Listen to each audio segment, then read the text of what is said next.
Krishna. So, in the previous class, we were discussing 2.20. Okay, 2.20 Krishna. So, in this particular section, Krishna is speaking about the soul, science of soul. Basically, second chapter is a summarized version of whole Bhagavad Gita, and in this many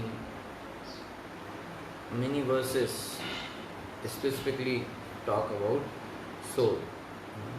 So this 2.20 which we discussed last day, that's also related to that. And there Krishna says that for the soul there is neither birth nor death at any time. He has not come into being, does not come into being, and will not come into being.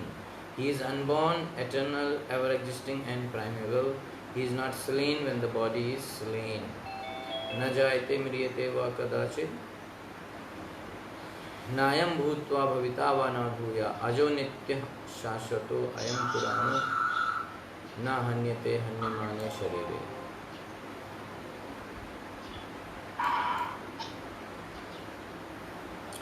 Okay, so now today we are going to discuss text number 21. Veda vinashinam nityam ya enam ajam avayam katham sa purusha partha kam ghatyati hantikam. Okay.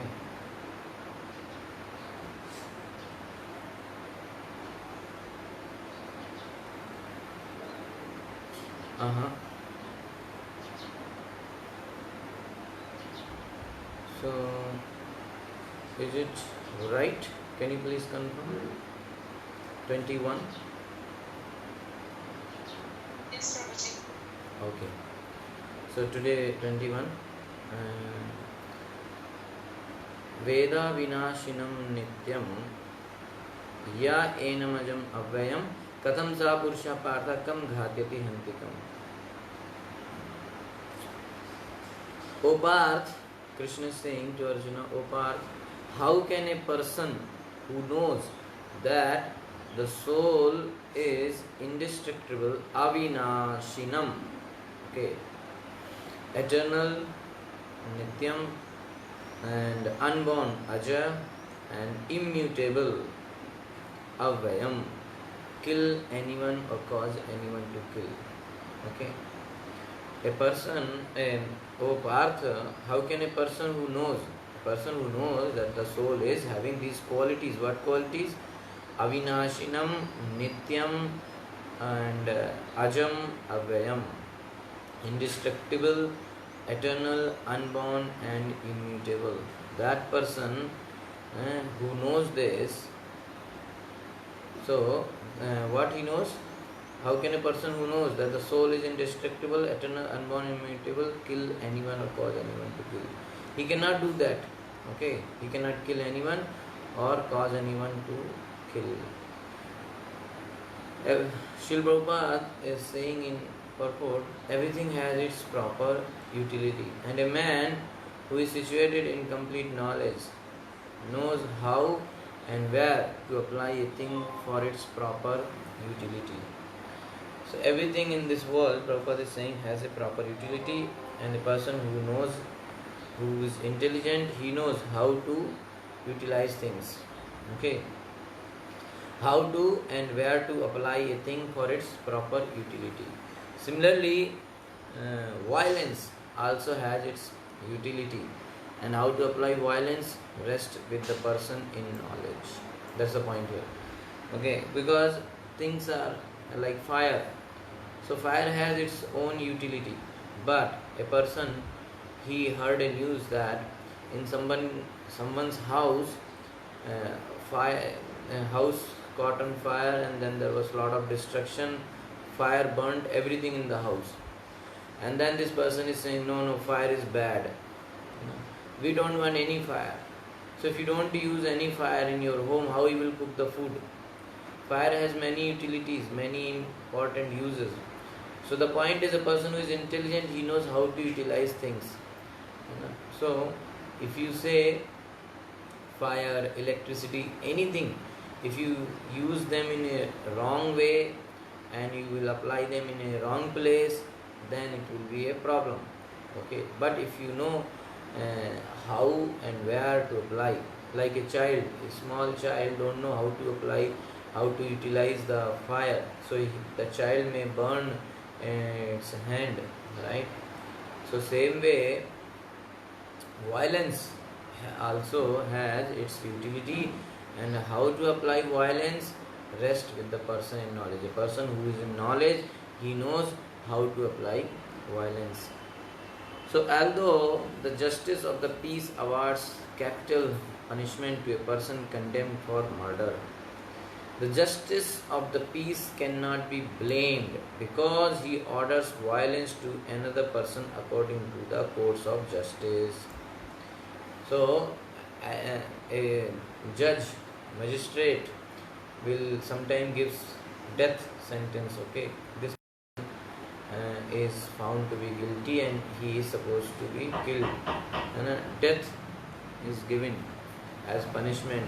So, or you can say in the border also, when fight happens, then no one can blame the army soldiers that why are you killing many people. Okay, why? Because it is justified, okay, as per the law of government. So because the same way here it is said that if a magistrate gives death punishment, he should not be blamed that oh why you killed that person or like that. He cannot be blamed because he is not killing the person or ordering him to be killed out of his personal intention. That's not the case. He is ordering that, or a person who actually kills, like a person who gives this whole thing, who brings in action like death punishment, all those things. So that person is not doing out of personal intention. He is doing out of course of justice as per the constitution or law. So that person should not be blamed. Okay. But if a person kills another person just like that because of some personal intention, some personal problems, then it is a issue. Okay. So in Manu Samhita, the law book for mankind, Manu Samhita is like constitution for humans. Like if it's the Indian constitution, that is for India. Americans are not bound to follow Indian constitution, right? So if you say Manu Samhita, it is for humans, all the humans, whether they are from this country, other country or another country. Okay, so it is supported that a murderer should be condemned to death so that in his next life he will not have to suffer for the great sin he has committed. If in this same life, suppose someone has done a murder, so Manu Samhita says he should be killed as punishment. So why?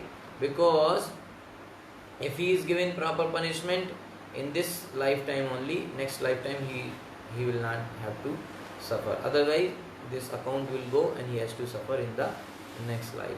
Therefore, the king's punishment of hanging a murderer is actually beneficial. Okay. Similarly, when Krishna orders fighting, it must be concluded that violence is for supreme justice.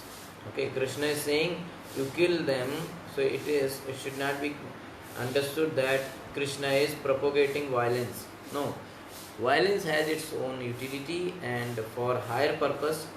For it must be concluded that violence is for supreme justice.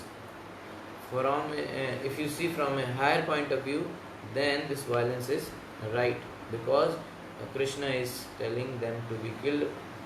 Those people who are adharmis, who are the follower of irreligion.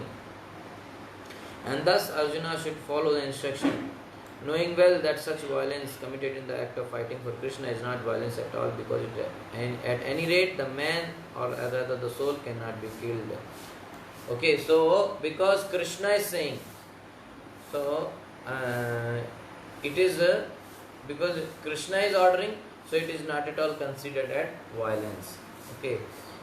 At any rate, the man or the soul. Soul anyway cannot be killed. So, for the administration of justice, so-called violence is permitted. So, it may look from external point of view, it may look that it is a hinsa, it's a violence, but actually it is not violence. It is the Arjuna. From Arjuna's point of view, if he kills, it is just a service to Krishna. Because Krishna wants Arjuna to kill Kauravas. Okay, so that's why it is not. It should not be concluded that it is a violence. Further, Prabhupada saying another example that a surgical operation is not meant to kill the patient, okay, but to cure him. If a doctor does surgery, so during surgery he cuts the body, so he should not be condemned that why you cut the body. But why he is doing because in order to cure the person. So therefore the fighting to be executed by Arjuna at the instruction of Krishna is with full knowledge, so there is no possibility of sinful reaction. Okay, so that's the point here. So Arjuna has said in his 5 arguments, Arjuna has said that I cannot fight. So he gave 5 arguments. Okay. So Krishna one by one he is refuting all the 5 arguments. Okay.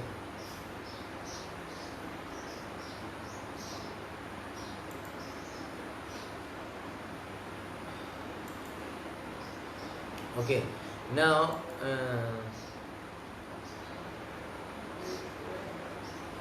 if you have any question, you can ask related to this verse. Text number 22 we shall do tomorrow, 8:30 onwards. We will start our Bhagavatam class. Okay.